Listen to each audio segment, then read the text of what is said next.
আরে এর মধ্যে তুই আবার তোর বউরে টানতাছত কেন?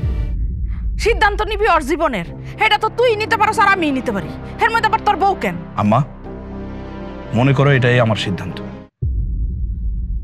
আমার বউ বাইরের কেউ না, এই পরিবারেরই একজন। তার পেটে আমার বাচ্চা। আল্লাহ যদি চায়, আল্লাহ যদি সুন্দরভাবে দুনিয়াতে আমার বাচ্চারা নিয়ে আসে, সেও এই পরিবারের একজন হবে। সেই জন্য পরিবারের কোনো সিদ্ধান্ত নিতে গেলে সবাই মিলেই নেওয়া উচিত, আমি এটাই মনে করি।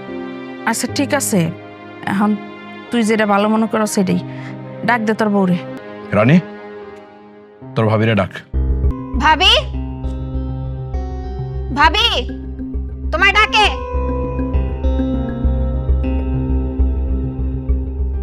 কে রাখে? বউ, বসো ওই জায়গায়। ডাকছেন? হ্যাঁ, এখানে পরিবারের একটা গুরুত্বপূর্ণ সিদ্ধান্ত নেওয়া হইতেছে। তোমারও থাকা উচিত, কারণ তুমিও পরিবারের একজন।